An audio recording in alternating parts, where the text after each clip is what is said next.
네, 안녕하십니까. 오늘은 4월 24일 금요일입니다. 우리 다 같이 기도로 예배를 시작하도록 하겠습니다.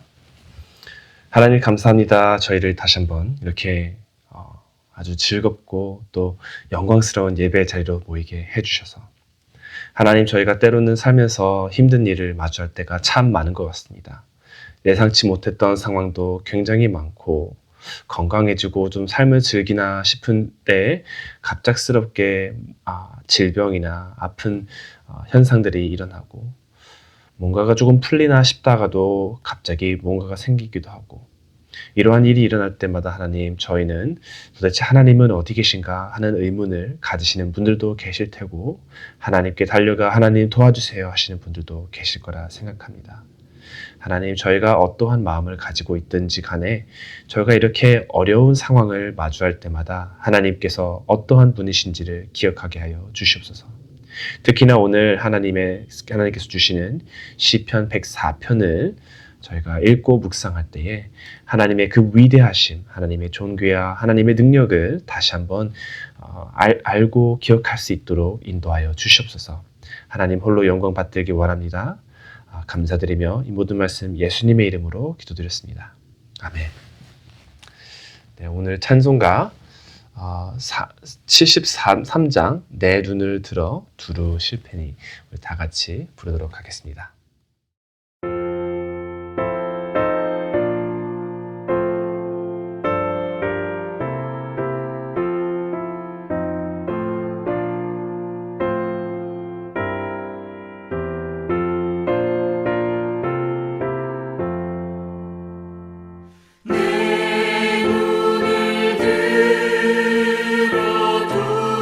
살피니 산악의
오늘 하나님께서 주시는 말씀은 시편 104편 10절부터 23절입니다.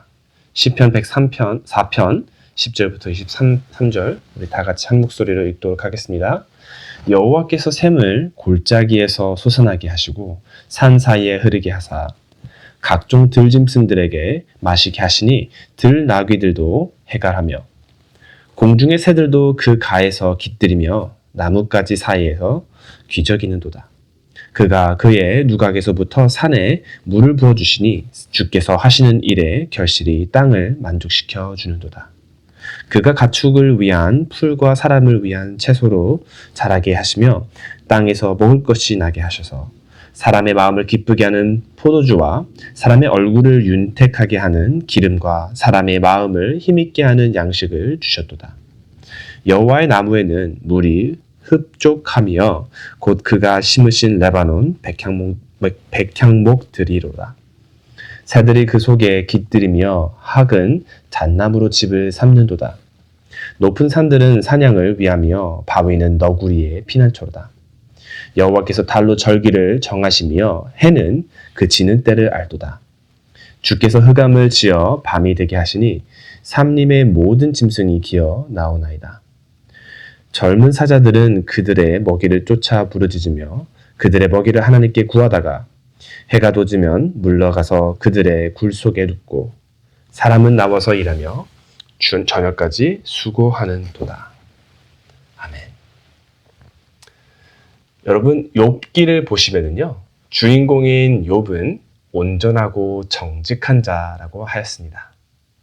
하지만 그가 모든 것을 잃고 도저히 이해할 수 없는 고난에 빠졌을 때요, 그는 하늘을 향해 마치 주먹을 쥐고 이렇게 하나님께 따지는 것처럼 하나님, 대답해 보십시오. 제가 무엇을 잘못했기에 이러한 일을 당해야 합니까? 라며 따지고 또 처절하게 항변하였습니다. 그런데 마침내 하나님께서 욥에게 나타나셨을 때 하나님은 욥의 질문에 논리적으로 답하지 않으셨습니다. 그 대신에 하나님은 당신이 창조하신 광활한 우주와 동물들의 신비를 보여주셨습니다. 그 압도적인 창조의 능력과 존귀함 앞에 욥은 자신의 좁은 이해를 내려놓고 한없이 작아지며 이렇게 고백하였습니다. 내가 스스로 거두어 드리고 티끌 과제 가운데에서 회개하나이다. 하나님의 창조와 다스리심을 받아들인다는 것은 바로 이러한 것이 아닌가 생각합니다. 오늘 우리가 묵상하는 시편 104편은요, 단순히 대자연이 신기하고 재미있네, 하나님께서 이렇게 다스리시는구나 정도로 끝나서는 안 됩니다. 이 창조의 역사는요, 하나님이 과연 어떠한 분이신가를 우리에게 분명하게 나타내고 있습니다. 그러므로 오늘 우리는 지식으로서의 정보가 아니라 우리 인생을 붙들고 계신 하나님, 그분 자체에 초점을 맞추길 원합니다. 먼저 오늘 본문 10절부터 13절을 보면요, 하나님께서 산 골짜기에 샘을 터뜨려 들짐승과 새들이 마시게 하시고 땅이 열매 맺게 하는 장면이 나옵니다. 여러분, 이 동물들이 하나님께 물을 달라고 기도해서 주셨나요? 아니죠. 하나님은 피조물이 요구하기도 전에 그들의 생존에게 필요한 모든 것을 은혜로 베푸십니다. 네, 은혜.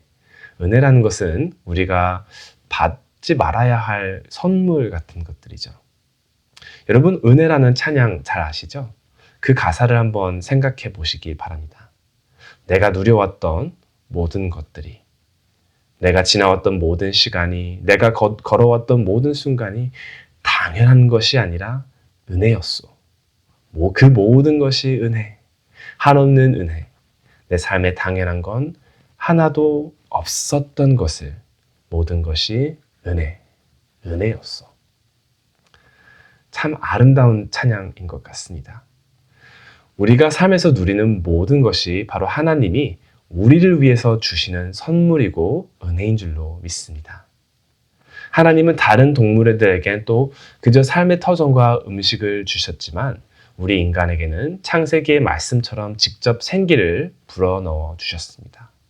또한 단순히 배부르게 하는 것은 넘어 우리의 마음에 기쁨을 그리고 얼굴에 빛을 주시며 영혼을 강건하게 하는 사랑과 평안을 알게 하시고 또 우리에게 은혜임을 알게 해주셨습니다. 그리고 그분이 바로 우리 하나님이십니다. 우리 삶에 당연한 것은 하나도 없습니다. 그렇지만 하나님께서 이렇게 베풀어 주시고 우리를 사랑해 주시는 그런 분이 바로 우리의 하나님이십니다.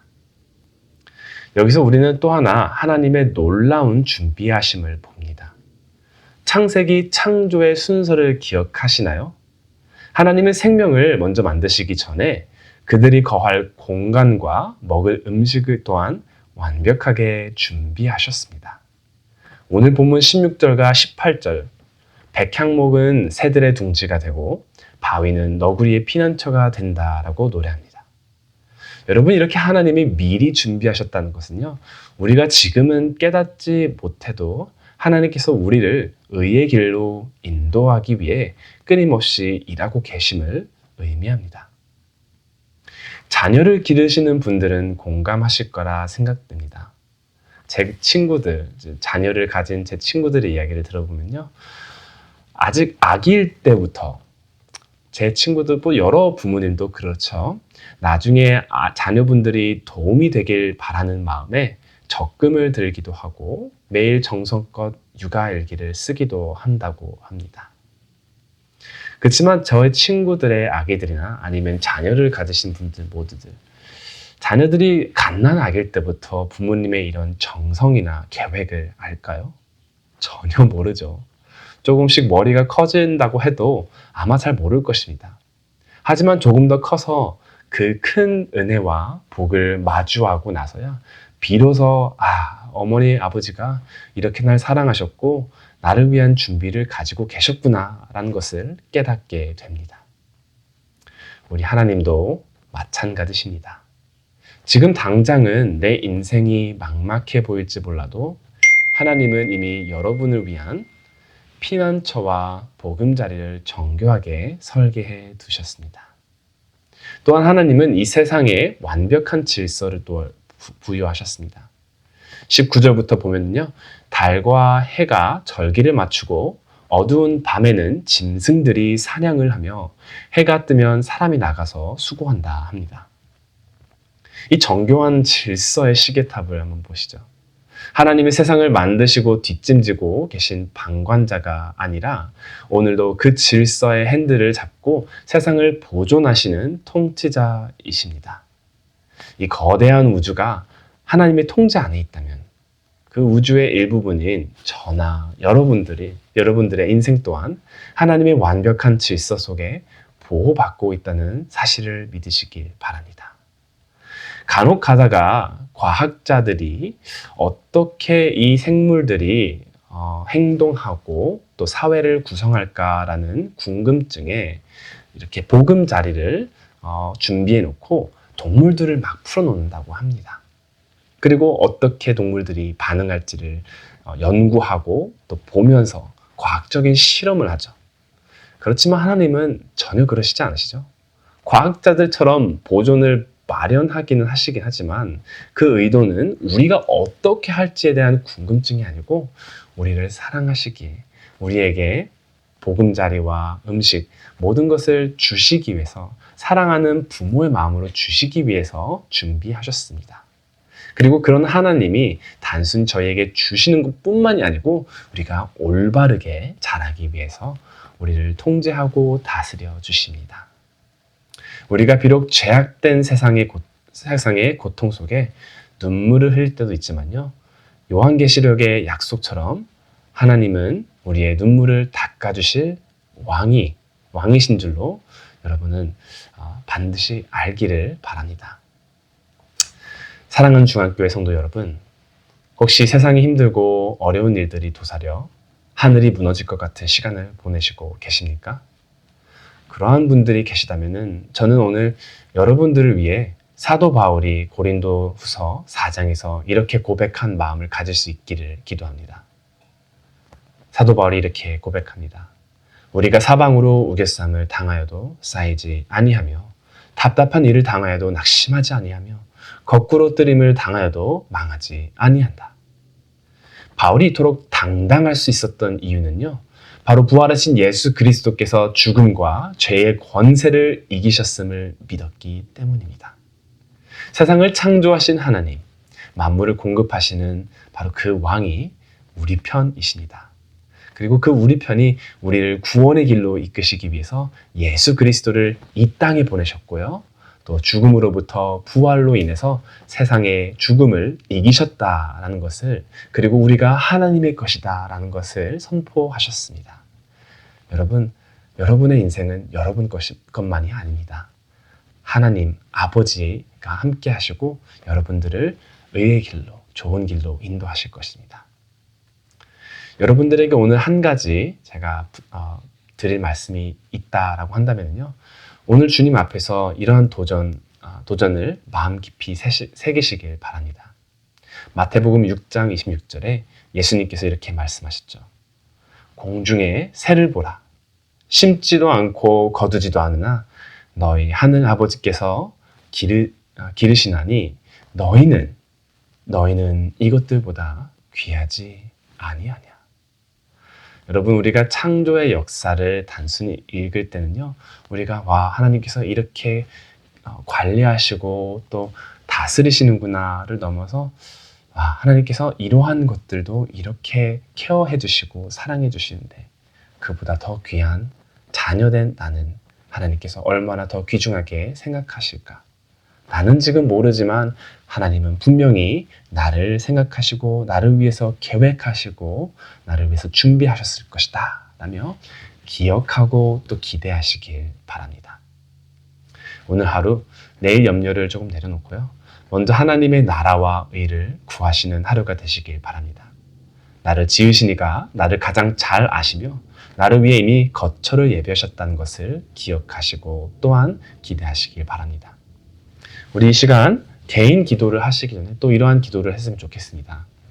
주님, 욥처럼 고난 중에 주님의 선하심을 의심했던 저를 용서하여 주시옵시고 내 삶에 당연한 것은 하나도 없으며 모든 것이 주님의 은혜였음을 고백할 수 있도록 인도하여 주시옵소서. 아기에게 이불을 덮어주듯 저를 위해 모든 것을 예비하신 하나님을 신뢰하길 원합니다. 하나님, 오직 하나님의 통치 아래서 평안을 누리게 하옵소서. 하나님을 기억하게 하여 주시옵시고 기대할 수 있도록, 내일을 기대할 수 있도록 또한 인도하여 주시옵소서. 우리 이렇게 기도를 하고 또 각자의 개인 기도 제목으로 넘어갔으면 좋겠습니다. 기도하겠습니다.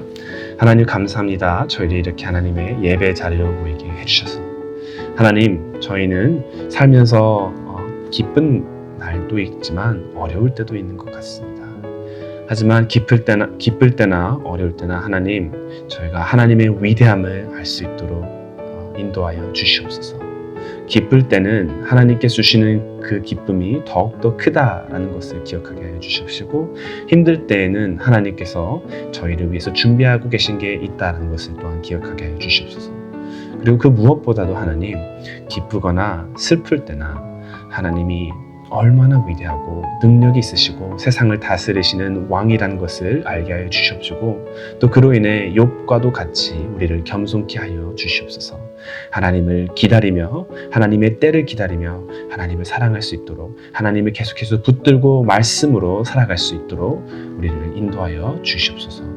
감사드리며 이 모든 말씀 예수님의 이름으로 기도드렸습니다.